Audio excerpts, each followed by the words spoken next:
Oh, oui. Enchanté, mon ami. Welcome to the Sixers Talk podcast, brought to you by Wilmington University. Willview Works. Amy, where's your croissant? Where's your Where's my beret? hold on, I'll go get my Paris koozie. Olympics in 99 days. The way I you gotta know, lost is it. that an actual beret or is that just like It- some kind of like shower cap? no, this is Michaela's beret. It's a leather one too. It's like really nice. Nice. Michaela probably did get that in actual France. Oh my god, you were The so way you excited to do lost this. it off I the did top. not Oh expect my it. god. I did not expect that. This is I'm so sorry. worth it. I did And not for the expect that. people at home, the screen goes to black when we play the open, so we can't see each other. And she can't. And I didn't look like this before.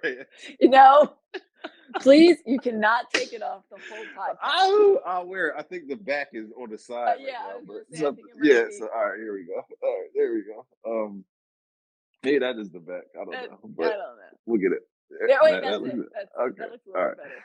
Welcome to the Sixers Talk podcast, brought to you by Wilmington University. Wilmue Works. I said that already, but the Sixers win, and Nico Batum does something that no one expected. Mm-mm. Call him Batum, as in Batman. You Yeah. can call him Boom Boom Batum. Boom That's Boom what Batum. Kelly Oubre called him.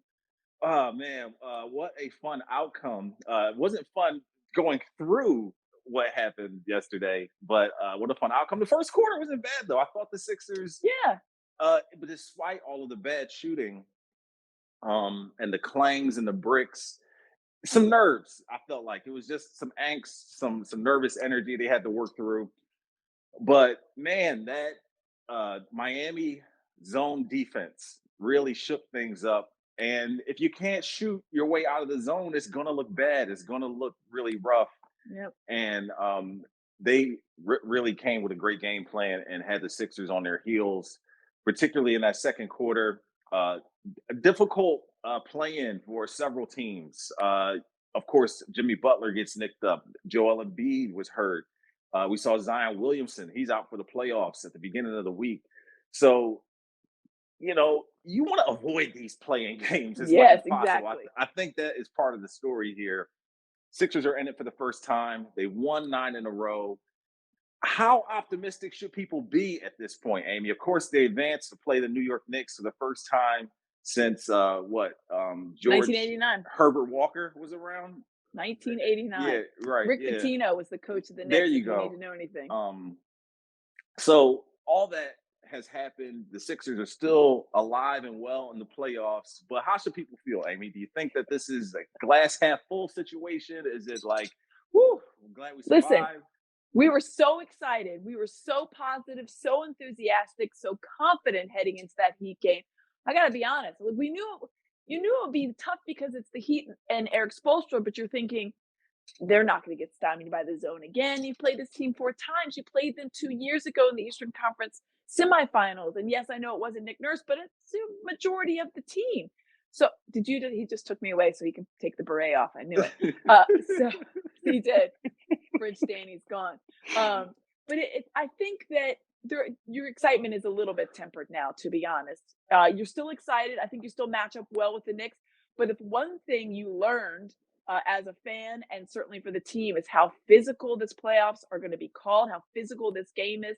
Kyle Lowry must have gotten an ice bath right away. He was absolutely getting battered, knocked down, completely just pushed around, no calls going his way. The random calls they called on like this technical and the delay of game, like you call that, but literally players are being pulled down, pushed in the back. And to be fair, some of it was on the Sixers too. But if they're not going to call it, you got to give it right back. You act that way until they start calling it. The Knicks are a very physical team. That's how they do. We don't have to go that far to remember that 79-76 knockdown, drag out, ugliest game I ever did see. That's a very physical game. They play a physical brand. So, looking at the Heat, when you don't have the talent level that the Sixers do, and I mean that on the best day, you're looking at one of the best players in the world in Joel Embiid, Tyrese Maxey, an all-star, Kelly Oubre stepping up, obviously guys like Tobias Harris, Buddy Hield. They've got a lot of talent. The Heat, beyond their star, and I'll give stars, obviously with Jimmy Butler and Bam Adebayo, and you can maybe even throw in Tyler Hero after last night. they've got guys that play their role. So they junk up their defense. That's why they do the zone. They have guys in that system for that very, strict purpose.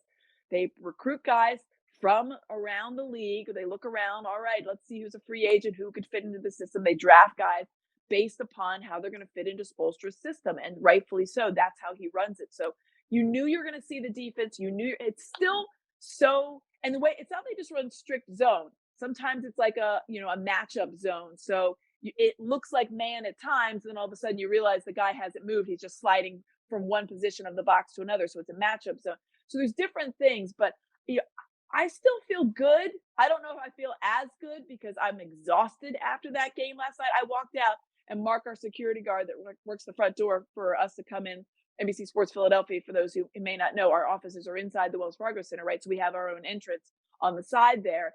And I just looked at him and I was like, I feel like I just played that game. I was exhausted just of how the game was, how it went, all the different, the especially the last 6 minutes, in the last 4 minutes, the last 30 seconds, it was just so frenetic, so physical. And the way they started out, you mentioned the 3-point, the Sixers started out 3 for 20 from 3-point. That's 15%. The fact they finished over 34% is remarkable. I don't know how they did. Obviously, Buddy Hield came in and saved their bacon. Nico Batum. It's the Nico Batum game. I will accept no other any iterations of the game. It's the Nico Batum game. All other applications for the game name are now closed. We can all learn a little bit of French. Paris Olympics in 99 days. That's a little simpatico for you on that one, as I kind of cross it over. But I think that this is, there's still some optimism. I think I saw the line early on. The Sixers are favored in the series by a slim margin, just because there's some question marks, for scoring beyond Jalen Brunson for the Knicks. If you're honest, like you're going to look around and think, okay, there's a couple guys that can get you 20 on a night, but not 20 on average, with no Julius Randle. They've got some good pieces. Tom Thibodeau, excellent coach, but I still feel good over a 7-game series for the Sixers against the Knicks. We will dive more into that Knicks series and talk a little bit more about the Heat. The beret is still here. Nothing's changed. I was worried. It's still here. We'll talk about your secret sauce for the game last night a little bit later. That was something to see for sure. And maybe that will clue some people into how awesome a post game show it was. But it was weird. I'm starting to think that listen, it's called the second season for a reason. Yes, it felt a little odd because it was a playing game, and where do those stats go? Do they count? Do they not count? Kobe White hit for 40, a career high against for the Bulls against the Hawks. Is it a separate stat line, like a play-in tournament stat line? It's ridiculous. That's the only place it can exist is in play-in records and playoff, scoring outbursts. But it just goes to show they call the second season for a reason. Guys were tight. Guys weren't quite themselves. And I mean, it was really abnormal to see Maxey throw up that brick in the first quarter where it just hit all backboard. Joel had a bad one. Tobias Harris had an air ball. Tobias Harris missed 4 straight layups. Oh man, that stretch that you put on that tweet that was clipped solely from the play-by-play because I didn't put any commentary on it. I just flipped off. The thing is, at that point, the Sixers were crushing it on the offensive boards because Tobias had 4 in one possession. Something is not right with him, man. He's lost his confidence, or he's always done that. Bunny's missed. Well, maybe he has. He airballed the 3 too. But there's been consistency in other areas, or you could expect more from him. Like his overall game wasn't awful, and I don't know if it wasn't awful. And maybe you can answer this. It wasn't awful because. Was it not awful because it really wasn't, or was it not awful because you didn't expect him to be like, a 25-point scorer? What do you think? The expectations were lower. I was surprised Nick Nurse started him. I thought Batum would get the start. Yeah, it's interesting. Well, I'm glad he didn't because we needed them late. It's interesting. You and I talked about that a couple weeks ago with our starting lineups, and I think I just don't think that you can bench a guy after, whatever dozen years in the league. I think you might do more harm than good. But I hear you because you're looking at a quick start and maybe Nico Batum gives that to you. Of course, maybe not. Maybe Nico Batum is a finisher and not a starter as far as like energy and the shots going down. But he is a savvy veteran. We know that. Yeah. 38-year-old Kyle Lowry, 35-year-old Nico Batum. That's who you needed. 3 points in the first half for that guy, and he just erupts and says after the game, "Listen, I didn't want to play Friday. I needed the couple of days to recover. So I'm glad we're playing the Knicks Saturday. I'm glad we won this game." Despite the turnovers, 11 first half turnovers, Amy, they That were was just bananas. coughing that thing up. More Oh, picking turnovers. pockets. It was Yeah.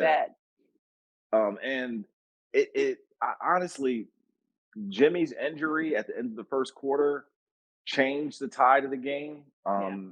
He had apparently he's expected to be out several weeks with an MCL injury, Which which is is like, that's a real tough blow for them. I mean, here's a team that proved last year, and I think they proved in that game against the Sixers.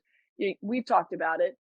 There's two teams that people don't want to play in the postseason right now, and it's the Sixers with a healthy Joel Embiid, and it's the Heat just because of what they've done. That's a big blow. I never want to see a player like him go out because of injury. He played almost 40 minutes, most of it after apparently spraining yes. or doing some kind of injury to his MCL and his knee. He finished 5 of 18, 19 points. I mean, he affects the game in so many ways. He had, 5 steals. I was disappointed that he got hurt. Not, obviously, I think it came in the Sixers' favor because he was hampered on there. But also, like we were talking with our producer Ben Barry before, as I was think about trying to a sprained knee in whatever capacity his knee is hurt, and he played a majority of the game. Like that's incredible. That's Yeah. incredible. Yeah. And I think it was a big morale boost in some ways. He probably caused him some harm if he's not fully 100. Yeah. Like you said, 5 of 18. That's not typical No. of him. And Mm. particularly, it's down the stretch. They need a bucket. You couldn't quite depend on him as much as you probably wanted to. But apparently, the Sixers did a lot of tape study and were able to pick out that last play that the Miami Heat ran, and Nico Batum knew exactly what was happening, and In that was game. what led to that crazy block. Yeah, you're exactly right. So Batum was asked about that big block at the end on Tyler Hero, and he said assistant coaches clipped it off from earlier in the game and showed me this is the play they run. He goes, I recognized it and I was able to block it. So he gave all credit to the assistant coach. Like that's impressive. Like in game saying this is what they're going to do and making that adjustment. Like that was something that I think is not going to go. I don't think it's going to go under or unnoticed and underappreciated. And he had just hit Hero a three earlier Yeah. in that fourth quarter. But I was just starting with the Jimmy Butler thing. It's just unfortunate. You want to see an opposing team at their best and not win because of injury. Although Joel Embiid was a little, how much Yeah. are we lending credence to his aches and pains? Yeah. We I thought we think were getting some. a healthy Embiid, but we're not quite there. We kind of went like Zapruder film a little bit on the when he grabbed it What in was the that? Magic That game. was The Magic. Yeah, Magic game. Friday. He didn't play. He didn't play Yeah. in the Nets game. We're all like on Sunday. We're like, let's look at this again. So I'm in there, and Brian Brennan is our producer for Sixers pre and post, and Jimmy Lino and Mark Jackson were all kind of huddled around, like, let's roll it back, let's run it again. So it didn't look like on that one he got any lift. Like he planted, and there was Yeah. no lift, and that's when you saw him. Like as soon as he went up, planted, no lift, and to try to go for the layup, and that's when he went down, grabbed it. And I think afterwards he said there was just some discomfort, maybe the brace. And so we talked John Clark pregame, and Mark Jackson said it because he saw it too. He thought the knee brace looked bulkier, and I was like, well, maybe it's just kind of ratcheted up for the playoffs to make it a little bit more secure. But he definitely was hampered. Of course, he scored 11 of his 23 points in the fourth quarter. So if you're going to get like the best version of Embiid, is it best to have him late because he did get some. There was one time in the third quarter, I think he only came out for 45 seconds, but in the fourth quarter they gave him a pretty good spell. Luckily, he had guys like Buddy Hield and Nico Batum pick him up. I'm going to attribute some chunk of it to not feeling comfortable with that knee. I don't know if it's hurting him. I don't know if it's just a lingering pain, or I don't know if it's just kind of like the thought process of like, I'm planting and I'm not getting the propulsion, like the lift, the explosion that I want. I would like to know that. They don't have practice today, so I can't find that out, but I'm sure we'll find it out at some point, maybe tomorrow. And Coach, I was surprised that he heaped so much praise on Joel after the game. He was quick to say that Embiid changed the tide, and he was He dependable. did. And Fourth quarter right, and it just wasn't his greatest recency. effort. Um, but coach really heaped a lot of praise on him for how Yeah. he was dependable when the team needed him. And with all the praise that he heaped on Joel, every player to a man said they wouldn't have won the game without Nick Batum. And Including Joel Embiid. It was like right, he yeah, said he said Buddy Hield, he said Nico Batum and Buddy Hield. They're the reason we won this game. And obviously it's a team sport. We know that. And Tyrese Maxey did put in 19 and Joel Embiid 23 and 11 of those late. Oubre only 11, but really affecting the game. The timely buckets, that great pass underneath from Joel Embiid for that bucket in hmm the and one. So it was the timing of it. I think when you look at the overall praise for a guy like Embiid, for people to be like, oh, there was some talk in our newsroom. It was like, is this the best you could expect from Embiid, given the fact that he's obviously hampered? They had a good defensive game plan for him. The zone takes some of his skill set out as far as like being able to dominate the low post, just because that's not how the zone works, right? You want to try to attack it from the perimeter and drive in from there so you can kind of bust up the zone, so to speak. yeah, So you shoot the can't like just, gaps. yeah, you can't like hang out in the low post or even in that like paint area. It doesn't do you any good in a zone. That's just not how we're gonna have two people like somehow roaming in there, especially if it's in a matchup zone. So yeah, I mean, I think looking back on it, it sounds weird to say when you look at the box score, but if you watch the last bit of it, you don't win that game if Joel Embiid doesn't come through in the fourth quarter with some of those timely passes and obviously that big, the 11 3 point. points, but the Yeah. big 3 point. I mean, we were watching, right? I was like, oh no, yay! I'm glad you shot that. Right, and it's Mm, a shot we've seen so many times, but it just had that feeling, a game of a bit of like trepidation. You didn't know what was coming next or if it would work out in your favor. And we have seen this story unfold in so many different ways with them having home court advantage. Game 6 last year against Boston, a chance to close them out, the Atlanta Hawks thing, all that. You're like, oh, wait, is this another one of those Sixers failure type of moments? And there was definitely a moment where you might have thought the game was about to get away from them and they were about to get blown out.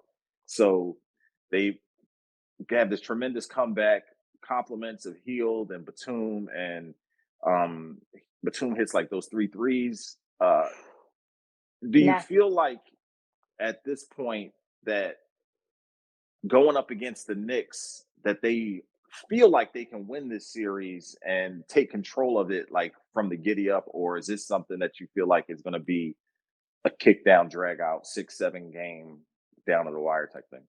I mean, on its face, I'm like, no, that was their wake up call. They're ready.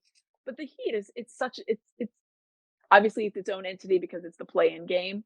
But that game, it's hard to take much away from that game and translate it to the next round, given Good point. the difference in the opponent, right? It's just Mhm. such a different opponent. That's because the Heat are so unique in the way that they run that system, the zones, defenses they play, and obviously the players that they have.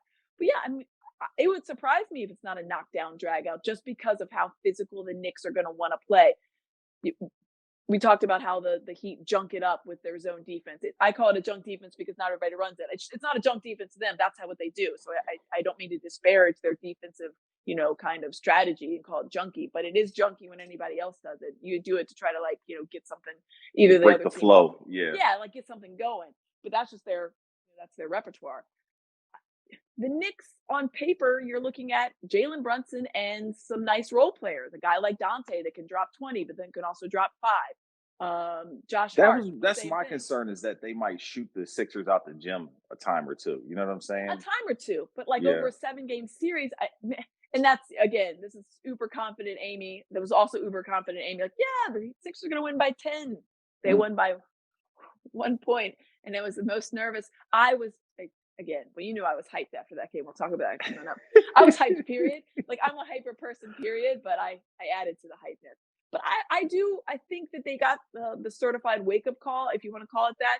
They know the Knicks. It is weird to me that they've not played. It just shows the sadness of the Knicks franchise that they have not faced each other in the playoffs since 1989. I mean, that is remarkable to me. Of course, Jim And Lyman that was a remembers that all playoff too well. sweep. Apparently, The Knicks, uh, yeah, over the last game was overtime. Sixers were leading in the second game substantially, I think. what are you talking about this season or '89? 89, no, the Okay. 1989. Oh, you did some good research. Only thing I I I have the I Jim Lynam next to me. only thing I had right because he was the coach in that game. Oh wow. And apparently Mark Jackson, not our Mark Jackson, but New York Knicks point guard Mark Jackson. They had a broom and he was sweeping Yeah, like a literal broom. that's inappropriate. So they swept the Sixers in that series. Um, Listen, it is weird because of so much history between these two Yeah, 2 organizations. The Eastern Conference distance, successful, they're yeah, right up the road, like, I yeah, thought that was very interesting to me. Yeah, that team that's crazy. That's crazy that that's what it was. But yeah, so that was, we'll have to see. It's a different team. I mean, I like their chance. Do you like their chances against the I I like their do. chances. I think I this like is their the chances. best case scenario. It's one of those things like I almost don't want. There's this, groundswell of people saying, "Oh, the Sixers are in a great situation. Oh, they're going to sneak up on some people. They're getting healthy at the right time." And I'm like, wait, leave us alone. Stay away. Like, don't Yeah, like don't. this is just let this be We're whatever the it's going to be underdogs. Let us just because have it's this. like the one time you don't expect them to really make a run is probably when they're going to make a run, and this kind of fits that scenario. Coming out Mhm. the seventh seed plus the blueprint of what the Heat were able to do last season kind of contributes to that. So I didn't like to see, the Joel just seemed to be favoring the knee, and it just bothered me, Yeah. watching He that. went And he touched it quite a bit, and I'm like, to "Oh, see maybe they're." Tyrese so tight also bothered me. But He got 19. he did, but playing against Jimmy, He I'm earned them. sure that kind of like, you know, I don't know. I He really torched Harden when they played them, but Well, let me ask you this because, and you saw, I'm sure, the comments on social media. Everybody was excited. Spoelstra will have his team prepared. It's a preseason game, and he'll have his team prepared. There's no doubt about it. That's just how that organization rolls, and that's how that coach rolls. That's why he's been so successful. But a lot of people were more excited to see Nick Nurse and the adjustments he made. And people were like, I can't believe Nick Nurse doesn't have him prepared. And I responded like to one or two, and I was like, I'm trying to watch the game. I'm not going to sit here and respond to too much. But I feel like a plan is only good as the paper that it's written on or the whiteboard it's written on if the execution isn't there. So I'm wondering, like, do you think there was a disconnect between the plan and the execution, or was the plan off? Because I feel like there was a good plan, and then it's like they got out there and were like zone. I don't know. I'm gonna have to watch the game again, maybe more discerningly and not as nervous. I don't think it was on Nick Nurse. I liked his game plan because Yeah. in essence, you got to shoot out of the zone. Like you got to shoot over the top of the zone, and they weren't making threes, and they came out a little tight. So that was frustrating. It's hard to watch, but fans go to extremes, and I think that's where we come in to try to provide some balance from what they see and what is actually going on. Yeah. And listen, I don't think Nick Nurse is the type of coach that will make the same mistake twice. So if there were mistakes made and Hmm.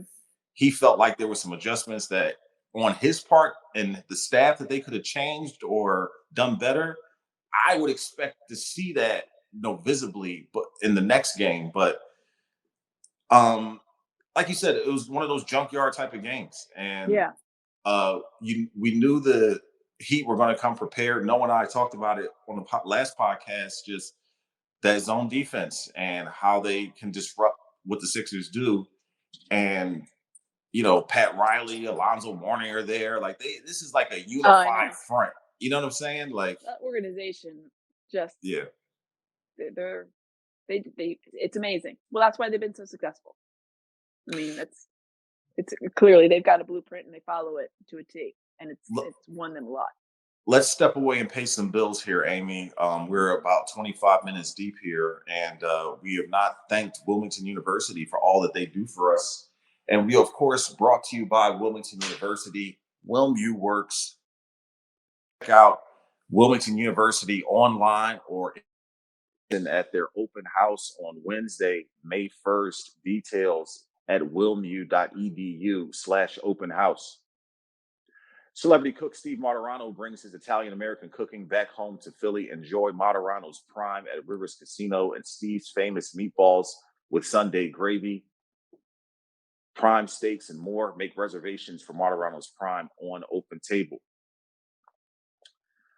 Back here on the Sixers Talk podcast, and we promised to tell you about the secret sauce. Amy is not a caffeine drinker, so I'll set the stage. She's not a caffeine drinker. Don't drink a lot of caffeine. Cut out soda for the most part. I'll have a soda every now and again. Very, rarely. Maybe once a week, but that seems, and even if it is, it's a small amount. She needed a little something.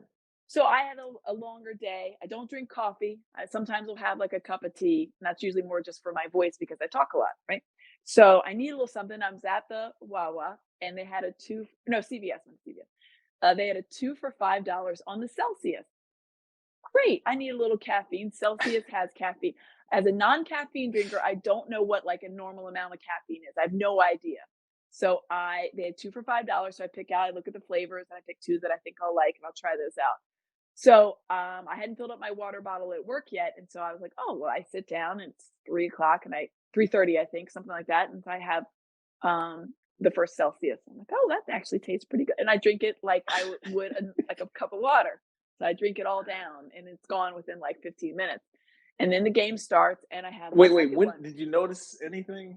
No. Did you feel any different? It was probably closer to 4:00 when I had that, because that's usually, so I was like, all right. And so I eat some snacks. I have like my pistachio, some almonds, a little snack, after the game starts, and I kind of like use that out because. So pregame, you're feeling normal. Pregame, I feel. You can look at the pregame show. I think I seem somewhat normal. I'm an energetic person anyway. I don't find myself needing caffeine. I can be pretty, excitable anyway. And then around it was like halfway through the first half, maybe around like 8:00, I have this other Celsius. I'll have that one. And again, I drink it not like sipping. I mean, it's just like I'm drinking the whole thing, and it's gone in like 5 minutes. Tasty drink. Yum, it yum, is a yum. tasty drink. They're lovely. And it was about halfway through the third quarter. I was like, I looked around and I asked one of our production assistants, Pauline, and I said, how much is in like a regular cup of coffee for caffeine? And she looks it up, and because everybody around us is like, normal people are coffee drinkers. And she's like, 95 milligrams.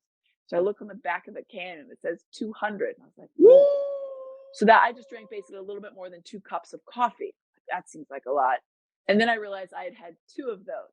So now I've had 4 cups of coffee in the span of 3 hours. I was absolutely I was pacing. Danny's desk is like catty corner to me, like across and over. And so I'm up, walking back and forth, and I'm going this way, and I'm talking a mile a minute, and people are like, what? More than normal.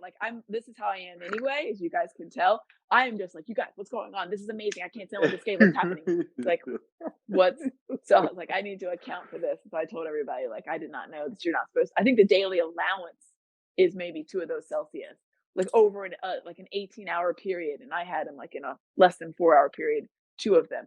But since the Sixers won, I'm wondering do I have to prepare my body now for more Celsius? Is this a thing? More caffeine? You add the exciting finish in there plus 2 Celsius drinks, and all of a sudden we got keyed up.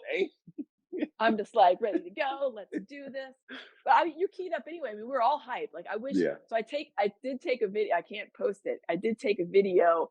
Because obviously I have Jim's next to me and Mark down the line. So I just take a video sometimes at the end of the game, and there was just a lot of relief, some expletives in a nice way. But it was just that game was exhausting. The game was exhausting. So we were amped. We were all hyped up. And then I have a little extra caffeine coursing through my veins. And it was let's go. I was very excited. I think avoiding the play-in is the way to get over all that. Because if there was more games to come, that's game 1 of 7. Yeah, it was just, and the thing is, it wasn't so much that I didn't think that they could beat whomever they would have played on Friday, but that loomed large because of the Celtics. You're just thinking, I don't want to fool with that. Don't fool with another game where somebody could get hurt. Don't fool with trying to go on that path. Just win this game and call it a day. So it wasn't do or die, but it felt like do or die. It felt like a game 7. Imagine also having weekend plans to go to the Bad Bunny concert on Friday, and then just go into Saturday and Sunday, but all of a sudden Thursday, I don't want to go to a Thursday concert. Sixers admin won. They had a great video. Did you see this? Yes, of Bad Bunny listening to play the number 1 song, and of course they played their song. Yeah. The 1, 2, 3, 4, 5, Sixers song, which obviously those guys wrote for them a long time ago. But I was like, that wins. So now not only the Sixers win, but Bad Bunny fans won because that game would have pushed the concert to Thursday, which is a completely different vibe. That's a different vibe. Than a Friday completely night. Different vibe. Totally yeah. different vibe. And Mark Jackson had some extended time in the camera with the 10-9-8. I thought that was so funny in the post game show. Those guys love. Who doesn't love that song? That song's the best. So are we throwing out predictions? Do we have predictions? Let's do it. The Knicks The series. Knicks series. Let's do it. Starting in Madison Square Garden, Game 1 Saturday. Win or loss? Just to start there. Win, and I'm gonna say so. I sit next to Jim, and the Knicks have been mired in futility for a number of years. Right, a couple of years ago was the first time they made the playoffs in like a decade or something. I think because of when he was the Sixers coach, also having grown up here in Philadelphia, his disdain for the Knicks is the only disdain that ever has a hint of coming through. And he was fervent last night. He said you go up there and you rip their heart out. And Jim is not like an overly he doesn't demonstrate hyperbole. Yeah. He'll get fired up for certain things, usually about a defense or a play. But I just got caught out of the corner of my eye, and I think it's either running this morning on SNC, or I think you'll be doing it tomorrow on SNC. We tape these segments ahead of time. And he was like, well, you got to rip their heart out the first game. I was like, I don't think I've ever heard Jim talk, but he gets fired up about the Knicks, and maybe it stems from the combination of him coaching against them in that playoff series, and obviously growing up here. But I think they do take one up in the Garden. I don't know if they take the first one; that would be the best one to take. But sure. I think, I told Jimmy that young Shawnee Kane predicted gentleman's sweep. I do think it goes. Ooh. I think it goes 6. Sixers. Yeah, so they take Game 1, steal home court back. And then they finish them off in South Philly because I don't want any parts of a Game 7 at the Garden. That would be. I think they finish them off here. Yeah. Yeah, I say Sixers and 6. I think Jim was like, he liked the gentleman's sweep. He thought maybe a full sweep, but I think he didn't want to say that. And he's like, I just think he hates the Knicks. I think he agreed with the gentleman's sweep, and I think Mark was like maybe 5 too. But we'll have to get their predictions ahead of the game on Saturday. We'll do it in pregame live. But I think Sixers and 6. I think this Knicks team. I know that I'm going to go through their scoring, but Jalen Brunson can literally score 40 to 50 points, and that's going to be really hard.